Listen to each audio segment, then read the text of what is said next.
ہجرت کی، بس یہی سوچ کے حملہ نہیں کر پاتے تھے، سارے کفار اشاروں میں یہی کہتے تھے، ہے نبی سوئے ہوئے، ہے نبی سوئے ہوئے، جاگا ہوا ہوگا علی، تاریخ سناؤ میں شب ہجرت کی۔ آپ میرے بستر پہ پہنچ، آپ میرے بستر پہ سو جائیے، میری جان کو خطرہ ہے، میں جا رہا ہوں، آپ میرے بستر پہ سو جائیے۔ تو سارے شیعہ سنی مورخین نے بس ایک جملہ لکھا کہ جناب امیر المومنین علی بن ابی طالب نے کہا یا رسول اللہ، کیا میرے آپ کے بستر پہ سونے سے آپ کی جان بچ جائے گی؟ اب سمجھ میں آیا رسول خدا نے کسی اور سے کیوں نہیں کہا کہ میرے بستر پہ سو جاؤ، میری جان کو خطرہ ہے، میرے بستر پہ سو جاؤ۔ پیغمبر جانتے کسے سلا کے جاؤں گا نیند ہی نہیں آئے گی، جان کو خطرہ ہے۔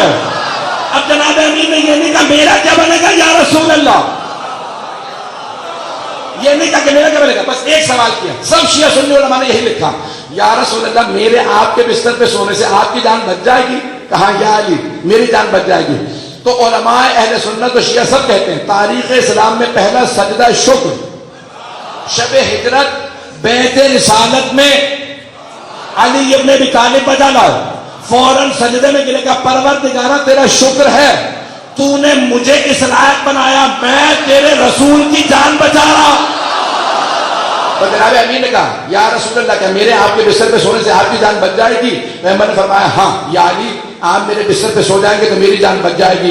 جناب امیر سجدہ شکر بجا لاتے ہیں اور فوراً جس طرح پیغمبر ابا پورے بدن کو ڈھانپ کے سوتے تھے، سر سے لے کے پاؤں تک بدن ڈھانپ کے سوتے تھے، سارے کے سارے مورخین نے لکھا پیغمبر پورا بدن ڈھانپ کے سوتے تھے، کروٹ کبھی نہیں لیتے تھے، بالکل سیدھے لیٹتے تھے، پورا بدن ڈھانپ کے، سر سے لے کے پاؤں تک، کالے رنگ کی ابا لیتے تھے، کالے رنگ کی ابا لیتے، پورا بدن ڈھانپ لیتے۔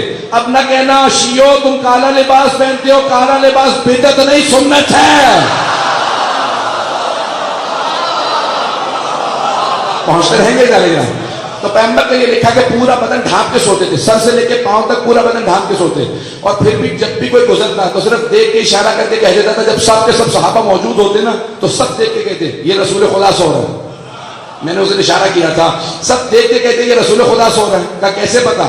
کہ ان کے بدن سے نور چھن چھن کے نکلتا، نہیں پہنچا سکا، ان کے بدن سے نور چھن چھن کے نکلتا۔ یہ ابا کالے رنگ کی اوڑھے ہوئے ہوتے ہیں لیکن پھر بھی ابا سے نور نکل نکل کے بتاتا ہے کہ محمد سو رہے ہیں۔ تو پیغمبر کو ایک اور وجہ تھی کہ علی ہی کو اپنے بستر پہ سلانا تھا، باقی سارے تاریخ تھے، بس علی ہی محمد کے نور کے دو۔ حدیث ہے نا آپ کے ذہنوں میں، انا مع علی من نور واحد، میں اور علی ایک ہی نور کے دو ٹکڑے ہیں۔ تو پیغمبر نے کہا یا علی آپ میرے بستر پہ سو جائیے، بس میں یہاں پہ ایک اشارہ کروں گا، مجھے اعجاز کو پیش کرنا۔ پیغمبر نے ایک مرتبہ اپنے گھر سے قدم باہر رکھا، 40 محافظ بیٹھے تھے ابو سفیان کے بھیجے ہوئے، ہاتھوں میں نیزے کہ ہم نے قتل کرنا، رسول خدا کے قتل کے لیے آئے ہوئے تھے۔ پیغمبر نکلے اپنے گھر سے باہر اور سورہ یاسین کی آیات تلاوت کر رہے تھے، وَجَعَلْنَا مِن بَيْنِهِمْ سَدًّا وَمِنْ خَلْفِهِمْ سَدًّا فَأَغْشَيْنَاهُمْ فَهُمْ لَا يُبْصِرُونَ، ہم نے ان کے سامنے بھی ایک پل بنا دیا، ان کی پشت پہ بھی پل بنا دیا ہے، پتہ نہیں لوگ ہیں یا نہیں۔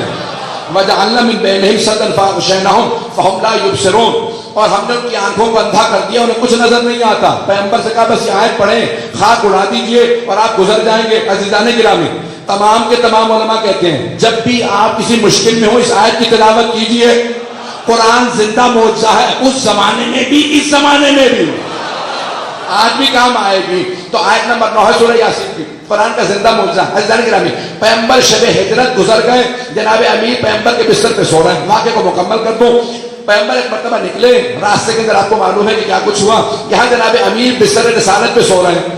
ابو سفیان نے سب سے کہا تھا جیسے ہی صبح رات ڈھل جائے، صبح نمودار ہو، سب ایک ایک نیزہ صرف اور صرف محمد پہ وار کر دینا، صرف ایک ایک نیزہ۔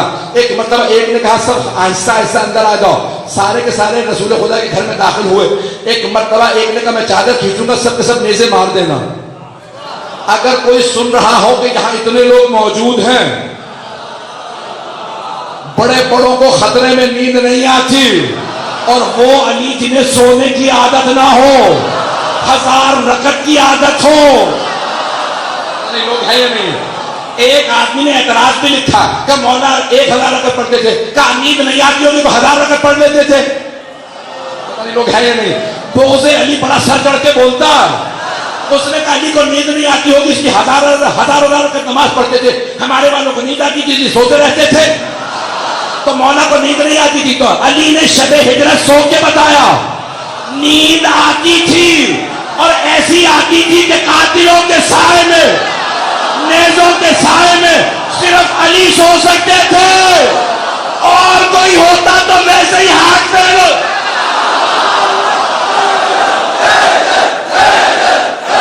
ذرا تو نہیں گزر رہا کسی کو؟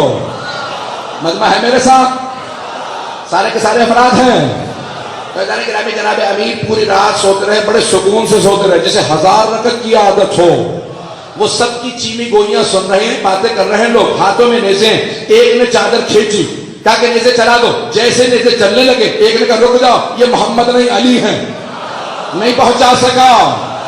عزیزان گرامی، وہ دیکھنے والے شیعہ نہیں تھے، رافضی نہیں تھے، ابو سفیان کے بھیجے ہوئے تھے. پوری رات دیکھتے رہے اور بار بار کہتے رہے ابھی محمد سو رہے ہیں، ابھی محمد سو رہے ہیں. بھائی انہیں 19-20 کا فرق پتہ نہیں چلا. یہ نہیں کہا اس کا نور زیادہ تھا اس کا نور کم ہے، اس کا قد بڑا تھا اس کا چھوٹا ہے.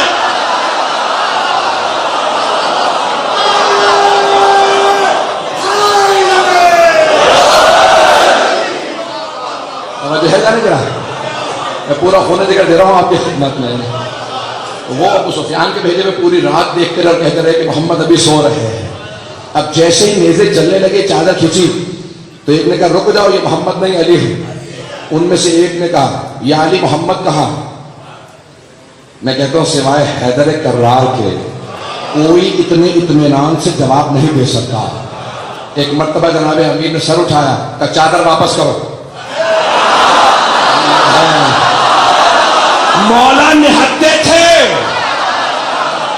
پتہ نہیں پہنچا پا رہے ہیں.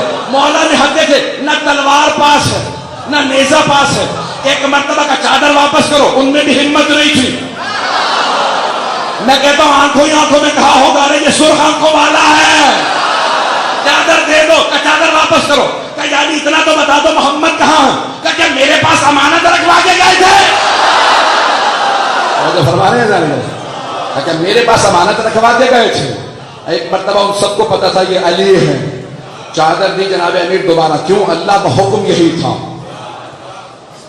کہ یا علی آپ کو سونا ہے، فوراً دوبارہ اسی بستر پہ ہیں. اب رسول خدا ایک بات کہہ گئے تھے، اعجاز قرآن پیش کر رہا ہوں کہ اعجاز قرآن صامت میں بھی ہونا چاہیے، ناطق میں بھی ہونا چاہیے. تو پیغمبر اسلام نے کہا یا علی آپ بعد میں آ جائیے گا، میری جو لوگوں نے امانات میرے پاس رکھوائی ہے نا، پورا کا پورا گھر بھرا ہوا امانات سے، وہ لوٹا کے آئیے گا. خدا کی قسم، مصطفیٰ کی قسم، مرتضیٰ کی قسم، قرآن ناطق کی قسم، مولا کے شب ہجرت بستر رسالت پہ سونے کی قسم، مولا نے نہیں کہا یا رسول اللہ پورا گھر بھرا ہوا ہے، بتا دو دیں کون سی امانت کس کی ہے.